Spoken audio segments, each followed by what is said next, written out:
Carta do apóstolo Paulo aos Coríntios, capítulo 15, versículo 9. Os irmãos podem dizer amém? Amém. Vamos ler, irmãos, a palavra do Senhor.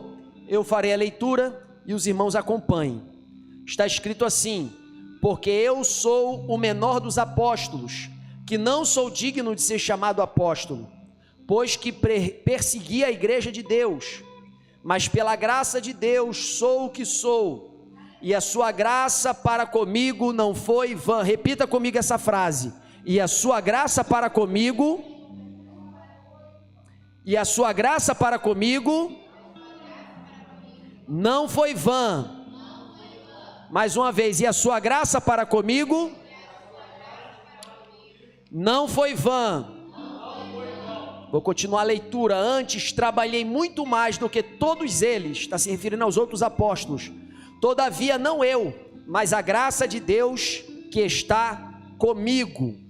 Vamos fazer, irmãos, essa leitura mais uma vez desses dois versículos, agora todos juntos, amém? Versículo 9 e 10, todos juntos no 3, 1, 2, 3. Porque eu sou o menor dos apóstolos, que não sou digno de ser chamado apóstolo, pois que persegui a igreja de Deus, mas pela graça de Deus sou o que sou, e a sua graça para comigo não foi vã. Antes trabalhei muito mais do que todos eles. Todavia não eu, mas a graça de Deus que está comigo. Pai, em nome de Jesus, Pai, eu te peço que o Senhor fale conosco nessa noite através da tua palavra, Deus. Precisamos, Senhor, ouvir a tua voz. Precisamos, ó Pai, ser alimentados pela tua voz. Senhor, não queremos ouvir homem algum, Pai. Nós não queremos ouvir palavras de homem algum, mas nós queremos ouvir a tua palavra. Que o teu servo nessa noite que está ministrando a palavra, Senhor, seja apenas um instrumento nas tuas mãos. Me usa nesse momento para a tua igreja, tanto a que está presente aqui quanto aquela que está reunida nas suas casas, Deus. Essa é minha oração, ó Pai, em nome de Jesus, em nome de Jesus, amém. Podeis vos assentar, irmãos, em nome de Jesus. Nesse momento nós vamos estar ministrando a palavra do Senhor, meus queridos, em cima desse texto de 1 Coríntios, capítulo 15, versículo 9 e versículo 10, tá? Primeira coisa que eu tenho para falar com vocês acerca desse texto é a primeira frase de Paulo: porque eu sou o menor dos apóstolos. Irmãos, eu já quero dar um ensinamento para vocês aqui hoje.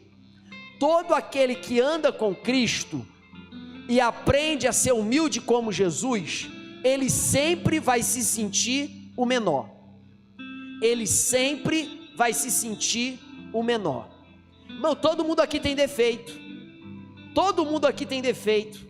O irmão Zélio tem defeito, Daniele tem defeito, Gustavo tem defeito, Juliana tem defeito, Rodrigo tem defeito, Ana tem defeito, eu tenho defeito. E alguns defeitos de vocês, pela convivência, eu posso até conhecer, mas eu não conheço todos os defeitos de vocês. Eu não conheço todos os defeitos de você que está em casa. Mas sabe de alguém que eu conheço a grande maioria dos defeitos? Ele está aqui dentro.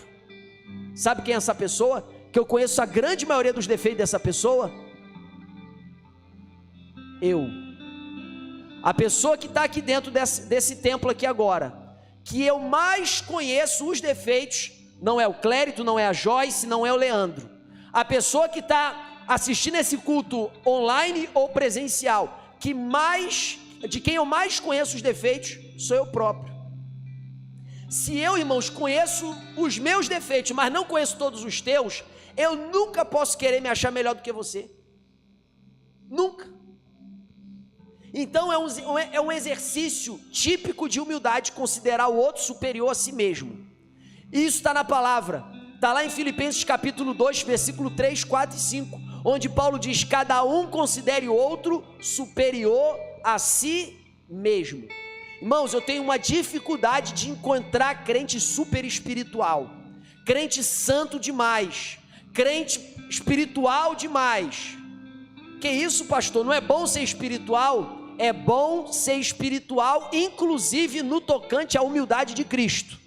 É bom ser espiritual, inclusive na linha de João Batista, que que ele cresça e que eu diminua, que ele apareça e que eu desapareça.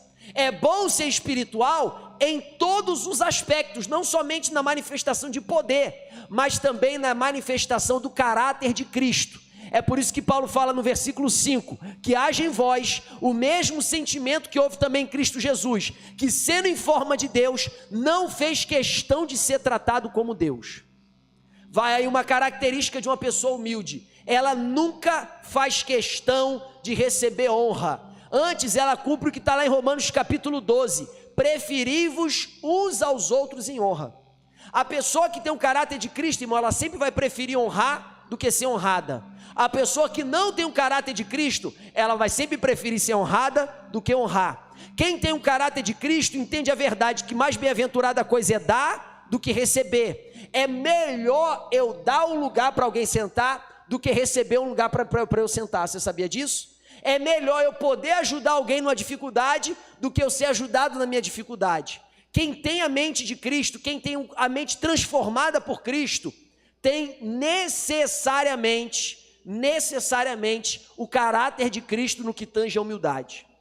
E com Paulo aqui não é diferente. Olha o que diz a palavra de Deus, irmãos, lá no livro de Mateus, Marcos e Lucas. Jesus estava vendo os discípulos disputarem quem era o maior no reino. Será que vai ser você, Pedro? Será que vai ser João, que sempre está juntinho com ele?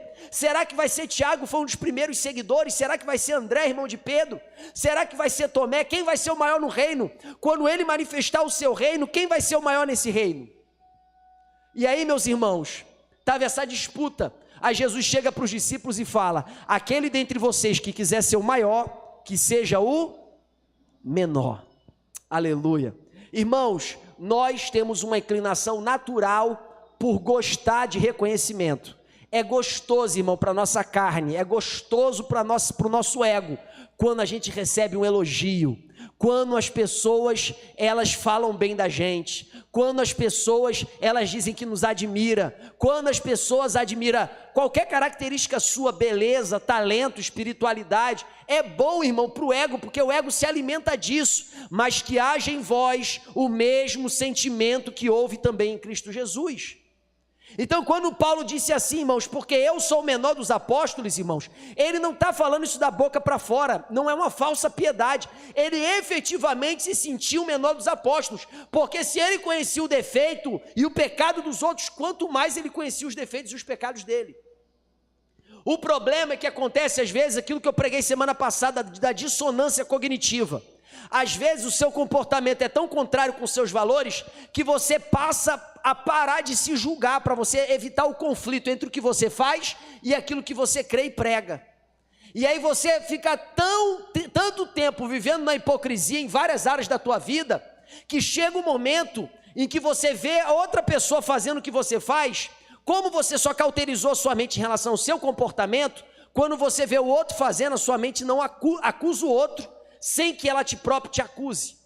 Eu preguei sobre isso semana passada, falando acerca do pecado de Davi, e o juízo que Davi estabeleceu para aquela parábola que Natan fez para ele. Você que ouviu semana passada a mensagem sabe do que eu estou falando. E às vezes a gente entra nessa dissonância cognitiva, a gente erra, a gente peca, a nossa consciência às vezes nem nos acusa mais do nosso pecado, mas facilmente aponta o pecado dos outros. Paulo não, meus irmãos, ele tinha plena convicção das suas fraquezas, e ele continua dizendo: porque nem sou digno de ser chamado apóstolo, porque persegui a igreja do Senhor. Irmão, quem tem a consciência do seu próprio passado, nunca vai se achar merecedor de nada na presença de Deus. Quem tem consciência do que já errou, do que já fez de errado, nunca vai se sentir merecedor de nada na presença de Deus.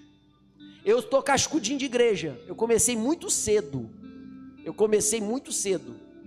Eu não sou velho não, eu não sou idoso não, mas eu comecei muito cedo. Apesar do monte de cabelo branco, isso aqui fala mais da minha genética do que da minha idade, tá? Comecei muito cedo, com 10, 11 anos de idade eu já pregava no departamento infantil da minha igreja. Com 14 anos de idade eu já fazia seminário, com 17 eu já estava no bacharel, com 23 eu já estava dirigindo congregação, com 25 eu já estava coordenando mocidade do campo, de um campo. E o que para mim, irmãos, era motivo de alegria, era motivo de regozijo, porque aparentemente a minha vida estava progredindo com Cristo. Chegou o momento da minha vida em 2016 que Deus, Ele decidiu revelar que todo elogio, que todo tapinha nas costas, que toda palavra de admiração que lançavam na minha direção, ao invés de contribuir com o meu crescimento, foi contribuindo com a minha vaidade, com o meu orgulho. E eu me tornei uma pessoa excessivamente doente de orgulho, viciado em manter as próprias aparências diante dos outros. Então no meu trabalho, quando eu era questionado, já fez isso aí? Já está quase pronto. Não tinha nem pegado para fazer ainda. Não tinha nem começado a fazer ainda. Quando ia buscar alguém, e aí, tá chegando? Tô chegando. Ainda estava saindo de casa. Quando alguém vinha dizer que eu estava errado de alguma coisa, eu sempre tinha uma desculpinha para me defender. Por quê? Porque eu tinha que manter uma boa aparência. Eu estava escravo de manter uma boa aparência. Mas quando eu olho para a palavra de Deus, e eu olho para a vida de Jesus, eu vejo que Jesus nunca quis manter uma boa aparência. Se ele quisesse manter uma boa aparência, ele não tinha nascido numa manjedoura, num lugar esquecido lá no interior de Belém. Se ele quisesse manter uma aparência, ele não tinha vivido numa cidade esquecida chamada Nazaré. Se ele quisesse manter uma boa aparência, ele não tinha pregado na Galileia. A grande parte do seu ministério, ele tinha começado anunciando o evangelho lá em Jerusalém. Jesus, ele nunca se preocupou com a aparência. E quando eu vou para a palavra de Deus, irmãos, eu vejo que a palavra de Deus também nunca se preocupou com a aparência dos grandes homens de Deus. Se você olhar a Bíblia é o único livro religioso que faz questão de contar o pecado dos seus heróis. É o único livro religioso que faz questão de contar o pecado dos seus heróis. Quem na Bíblia que você conheceu que não pecou, que não errou? A Bíblia faz questão de contar o pecado dos seus heróis. Abraão por 2 vezes deu um de cafetão com a sua esposa. Isaac praticou o mesmo pecado que o seu pai. Jacó enganou seu irmão, era um mentiroso. Noé, que foi um grande homem de fé, que ficou 150 anos construindo uma arca, se embriagou e ficou mostrando a sua vergonha para os seus filhos. O que não dizer de Moisés, que feriu a rocha, que matou um soldado egípcio quando era novo? O que não dizer de Davi, que pecou com Betseba e programou a morte de Urias? O que não dizer de todos os grandes homens de Deus do Antigo Testamento? O que não dizer de Pedro, que era o pastor presidente da igreja primitiva, mas o seu discípulo Marcos em nenhum momento deixou de contar os pecados e os defeitos de Pedro. A Bíblia, irmãos, não busca contar histórias fantasiosas acerca de homens. A Bíblia busca contar a história do que Deus faz na vida de pecadores. Esse é o objetivo da palavra de Deus. Contar o que Deus faz através de pecadores, através de pessoas falhas. E olha o que acontece aqui nessa palavra. Paulo, ele entende o evangelho, ele fala: eu sou o menor dos apóstolos, que nem era digno de ser chamado apóstolo, porque perseguia a igreja de Deus. Quando eu vou para outros textos, irmãos, eu vejo Paulo dizendo: porque eu fazia blasfemar aqueles que seguiam a Jesus.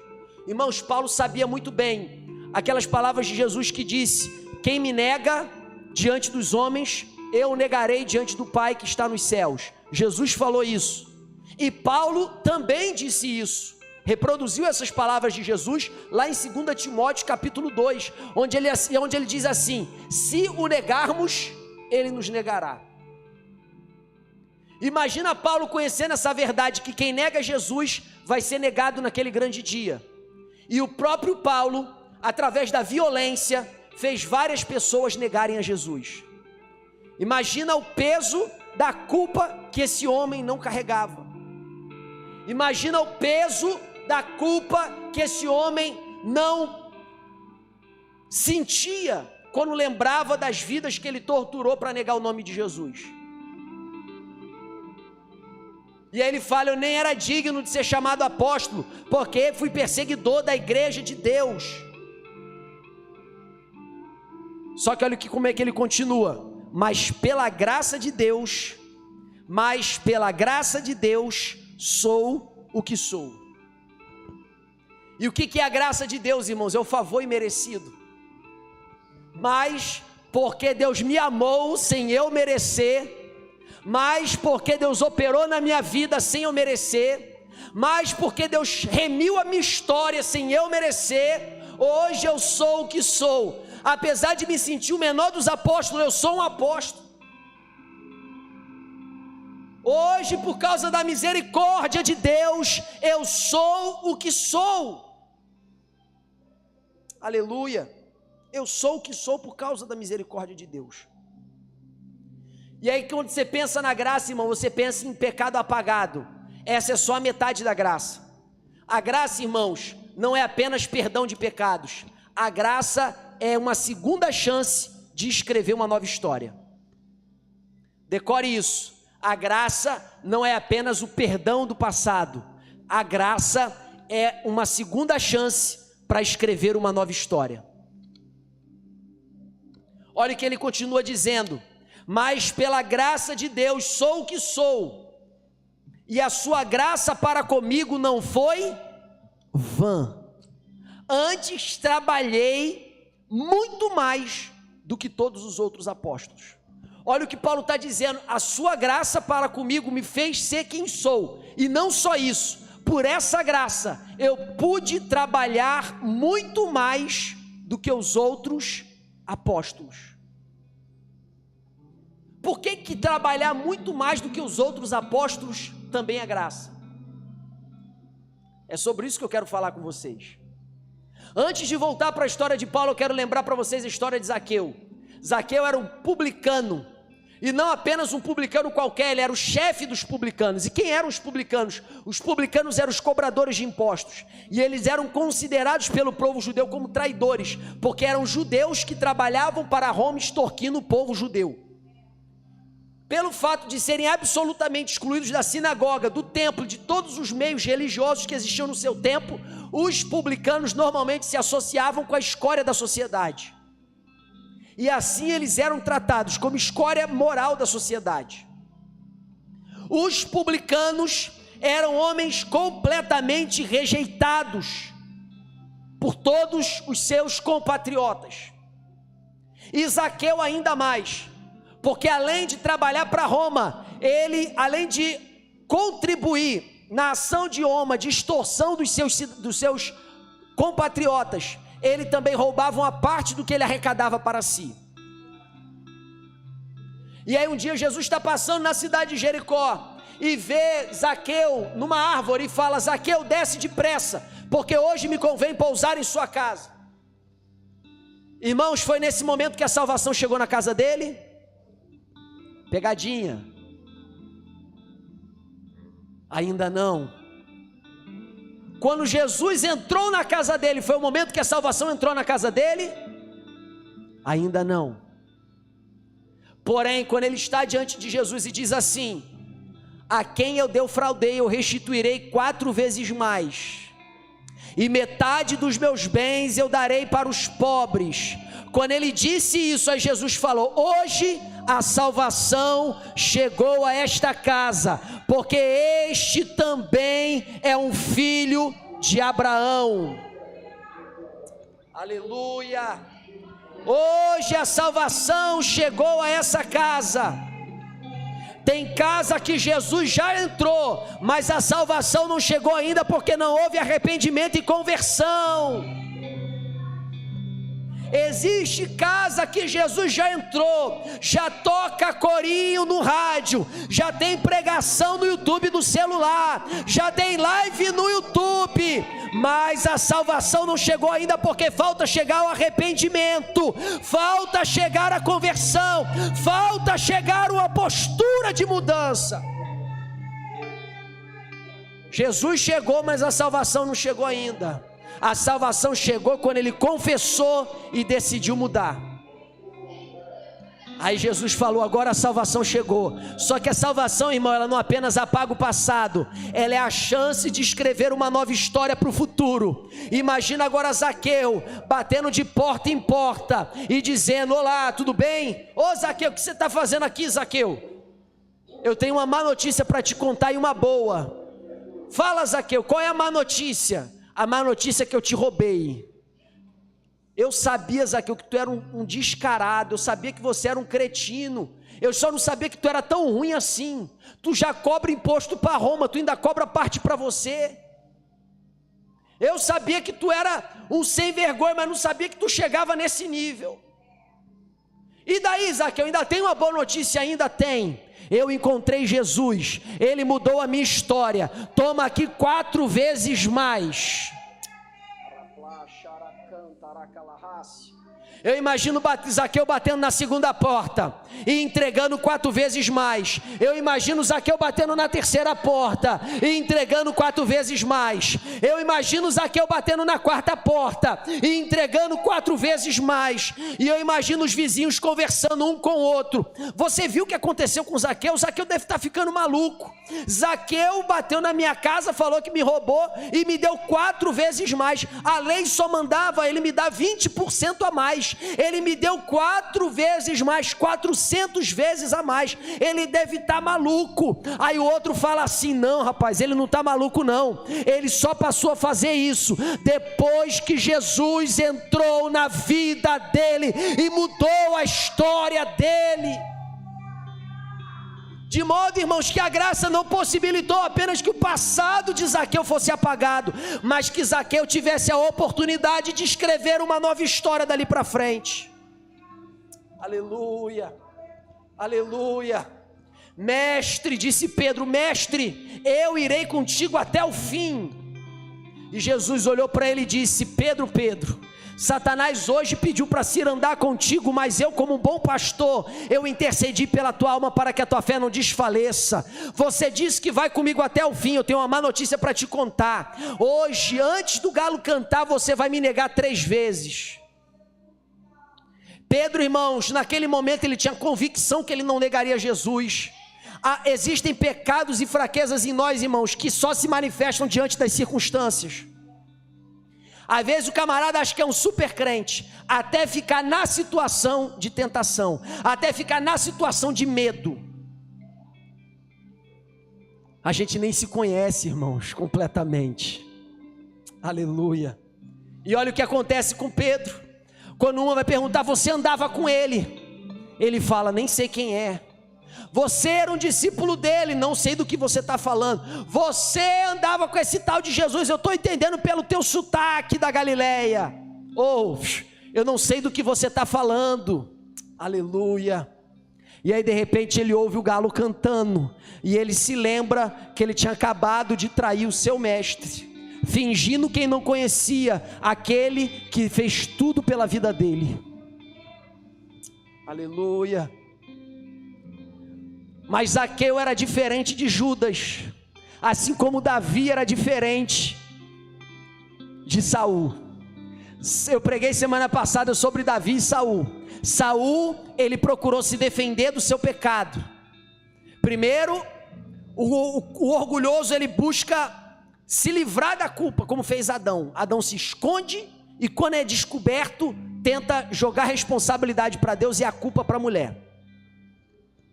No entanto, o arrependido, ele não dá desculpa para o pecado. Saul deu desculpa para os 2 pecados dele, por isso Deus o rejeitou. O arrependido, ele confessa e assume as consequências do seu erro. Esse é o arrependido. Quando Davi foi confrontado, ele disse: pequei contra o Senhor, e imediatamente ele foi ficar de jejum para pedir e implorar a misericórdia de Deus. O arrependido, ele confessa e se humilha diante do confronto. O orgulhoso e culpado, ele se defende no momento do confronto, ou então foge. Adão fez as 2 coisas, fugiu e quando foi descoberto se defendeu. O que Judas fez quando pecou? A Bíblia diz que Judas, ele foi sozinho se matar, ele não procurou os outros discípulos. O que Pedro fez quando negou Jesus? Pedro foi se encontrar com os outros discípulos. Ele não desistiu de ser um discípulo, mesmo depois de ter negado o mestre. Aleluia.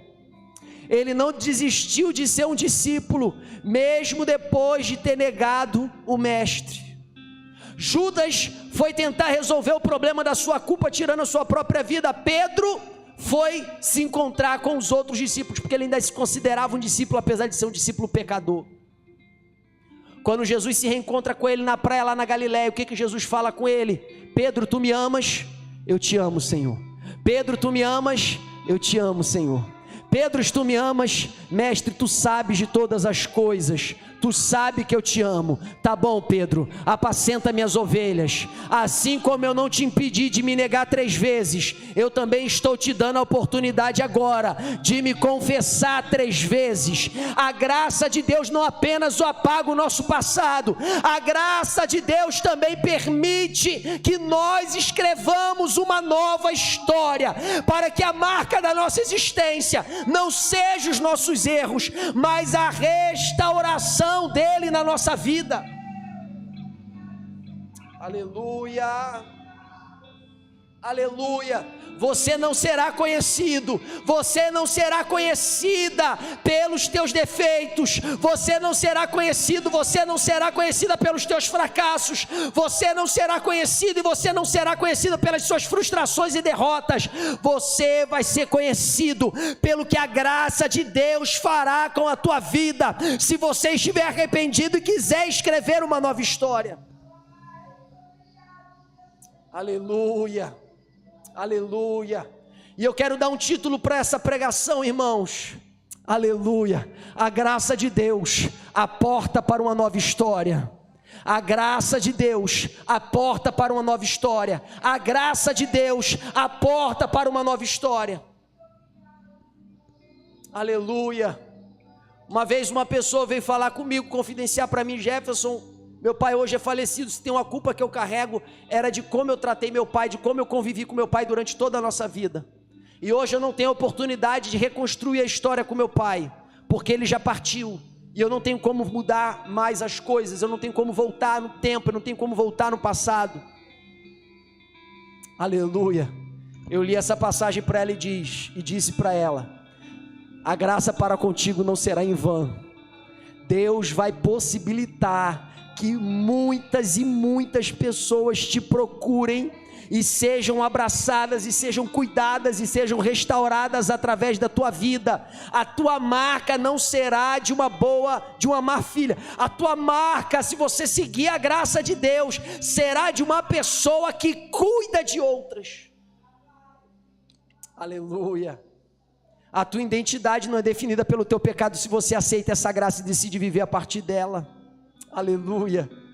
Irmãos, Paulo, que se considerava o principal dos pecadores, como ele disse em 1 Timóteo, que se considerava o menor dos apóstolos, como ele disse em 1 Coríntios 15:9, ele também sabe que a graça de Deus para com a vida dele não foi vã. Por quê? Porque se ele teve a oportunidade de pecar, ele também teve a oportunidade de salvar, ou ser instrumento de salvação para centenas e centenas e centenas de pessoas a mais que ele feriu e que ele fez negar a Jesus. De modo que quem olha para a vida de Paulo lembra que ele foi pecador, mas lembra muito mais que ele foi um grande homem de Deus. Aleluia, aleluia. O que você está fazendo com a graça de Deus? O que você está fazendo com a graça de Deus?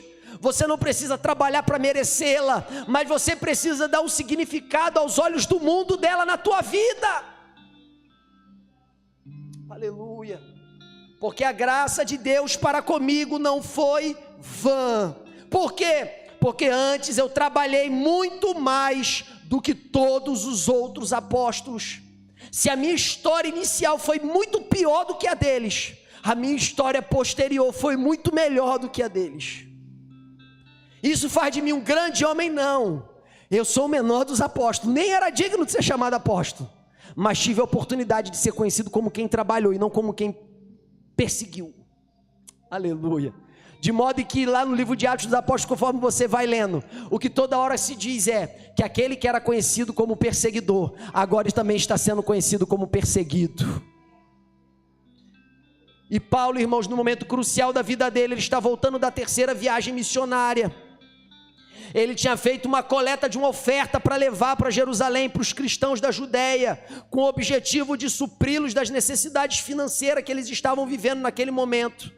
E todo lugar por onde Paulo passava, o Espírito Santo levantava alguém para dizer: se você for para Jerusalém, você vai ser acorrentado. Se você for para Jerusalém, você vai ser preso. Se você for para Jerusalém, você vai ser perseguido, você vai ser açoitado. Se você for para Jerusalém, você vai sofrer. Se você for para Jerusalém, muitas coisas ruins vão acontecer contigo. Mas toda vez que alguém levantava, usava essas profecias para tentar convencer Paulo: não vai para Jerusalém, Paulo, não vai para Jerusalém, Paulo, não vai para Jerusalém, Paulo respondia: por que me fazeis chorar, magoando-me o coração? Porque eu estou pronto não só a ser ligado, mas ainda a morrer em Jerusalém, em nome do Senhor Jesus.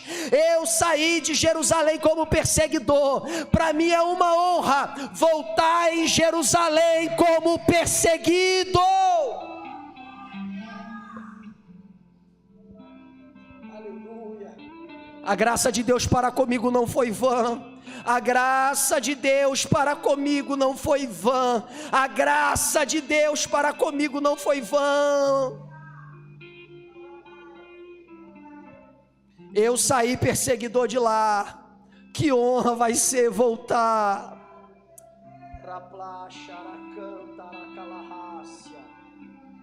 Que honra vai ser entrar nas portas daquela cidade. Que honra vai ser mais uma vez entrar no templo, de onde eu recebi carta para perseguir os meus irmãos.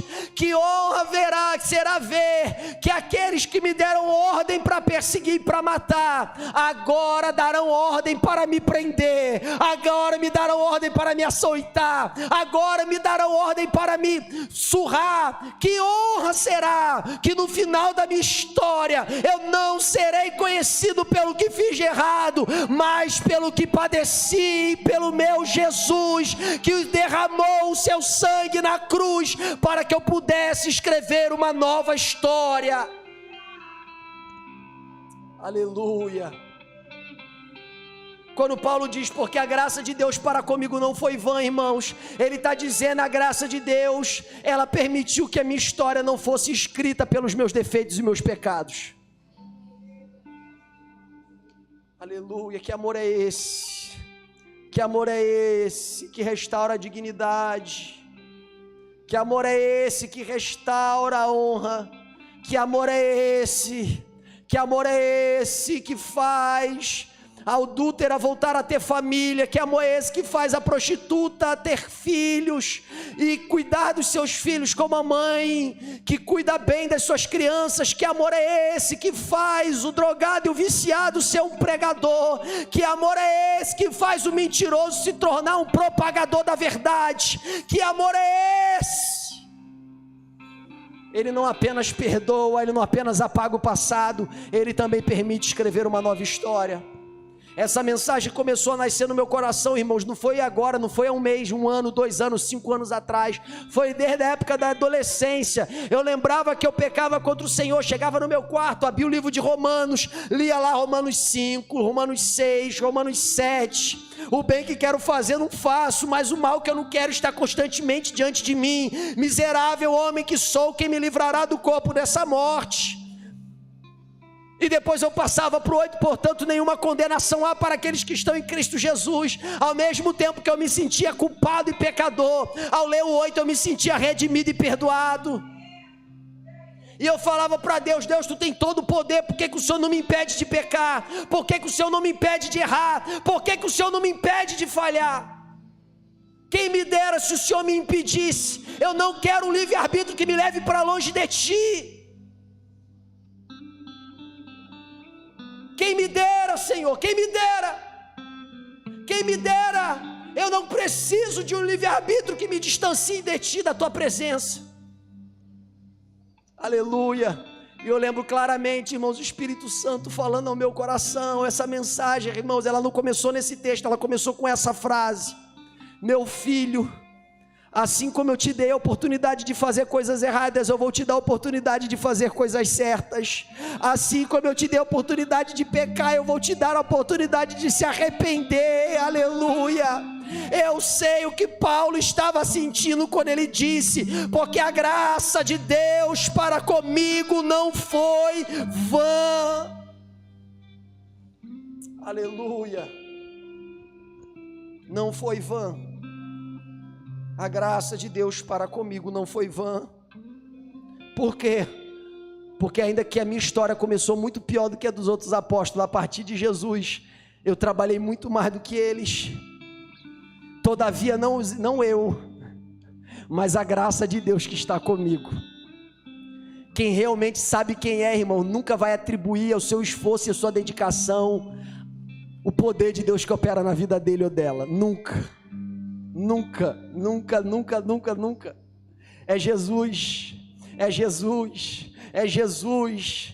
Ah, porque nossa, como que você prega bem? Eu não prego bem nada. Porque se eu trouxer uma mensagem eloquente, se eu trouxer uma mensagem bem pronunciada, citando grandes autores, grandes pregadores, uma mensagem emocionante, e ninguém for transformado, e ninguém for curado, e ninguém sair disposto a enfrentar o pecado, a enfrentar as fraquezas, a enfrentar as tribulações, não adiantou de nada. Nós não pregamos bem, nós não falamos bem, nós não somos santos o suficiente. Não tem a ver conosco, mas tem a ver com Ele. Não eu, mas a graça. Não eu, mas a graça que está comigo. Ela me levou a trabalhar muito mais. Quando eu queria parar de pregar, ela disse: continua pregando. Quando eu queria parar de orar, ela disse: ora mais um pouco. Quando eu estava fraco e desanimado, ela disse: acorda de madrugada para me buscar. Aleluia. É tudo sobre Jesus, irmãos. É tudo sobre Jesus. É tudo sobre Jesus. Não tem nada a ver com luz. Botamos luz aqui nova aqui, Clérito, Marlon. Eu trouxe, rebotaram, daqui a pouco vamos botar mais dois spots de luz aqui também de LED. Estamos fazendo essa transmissão ao vivo com equipamento novo que eu já mencionei para vocês. Fizemos essa aquisição para melhorar a qualidade do pessoal que está assistindo em casa. Tivemos um culto aqui de quarta-feira abençoado com os irmãos. Gostei de ver que tem vários novos convertidos no culto. Irmão, culto para mim alegre, irmão, quando eu vejo a carinha do novo convertido, irmão, a alegria que me dá.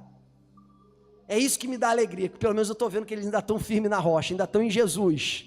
Pode estar até balançando, mas ainda estão segurando ainda no braço de Jesus, aleluia. Coisa boa quando eu vejo novo convertido dentro da igreja. Pastor, quando você vê o velho convertido, pastor, você não fica feliz? Não, fico, mas fico menos. Você, eu sei que você está mais garantido. Você está mais garantida.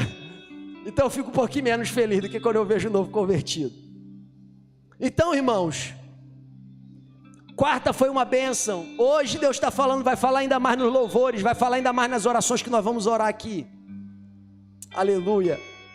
E nada tem a ver comigo, nada tem a ver com luz, nada tem a ver com câmera, nada tem a ver com Ana, nada tem a ver com apoio, nada tem a ver com equipe, nada tem a ver com músico, nada tem a ver com som. É tudo sobre Jesus aqui. É tudo sobre Jesus. É tudo sobre Jesus, porque dele, por ele e para ele são todas as coisas. Glória, pois, ao nome dele eternamente, amém. É tudo sobre Jesus. É tudo sobre Jesus. Não foi eu não. Foi a graça de Deus que está comigo. Ela não apenas me redimiu, ela não apenas permitiu que eu escrevesse uma nova história, ela também me capacitou para viver essa nova história. Aleluia. E essa é a palavra, irmão, que eu tinha para a tua vida. Semana passada eu preguei sobre o pecado de Davi e preguei sobre o arrependimento dele. Hoje eu estou pregando sobre a restauração da vida de Paulo. Aleluia. E emendei falando um pouco também sobre a restauração da vida de Pedro.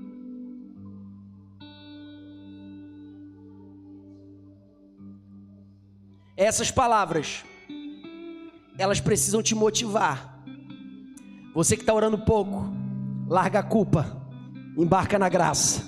Você que não está lendo a Bíblia, aleluia, esquece o que passou, anula. O pecado, irmão, a culpa trava a gente. Quem já viu aqui debaixo de jugo de culpa? A culpa te trava. Quantas vezes eu quis orar, aí eu me senti tão culpado que eu falei, não sou nem digno de orar. Aleluia. E aí não orava, passava um dia, estava mais fraca ainda. Irmão, a gente tem que ser igual Pedro. A gente tem que ser igual aquela mulher de Lucas capítulo 7, aquela mulher pecadora. Pedro, a Bíblia diz que quando Jesus manda ele jogar a rede, ele traz uma multidão de peixe. Ele desce do barco, quando ele chega diante de Jesus, ele se prostra e diz, mestre, aparta-te de mim, porque eu sou um homem pecador. Se sentir pecador não é um problema, o problema é se sentir pecador longe dos pés de Jesus. Não tem problema você se sentir pecador, desde que seja aos pés de Jesus. Aleluia. Aquela mulher de Lucas 7, ela era considerada uma pecadora, ela era discriminada pela sua sociedade moralista.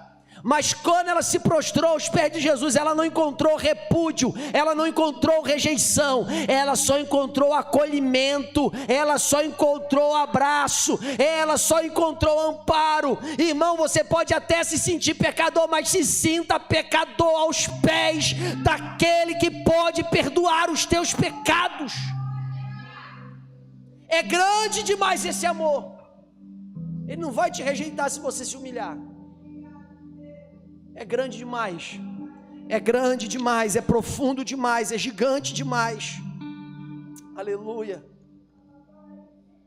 É grande demais, é por isso que a gente continua pregando esse Jesus, irmão. A gente sabe o efeito que ele faz na vida das pessoas.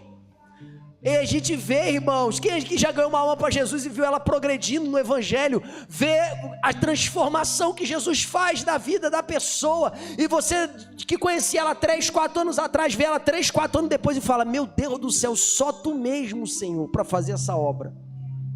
Quem conhece a eficácia desse poder, irmão, não se cala para anunciar esse poder.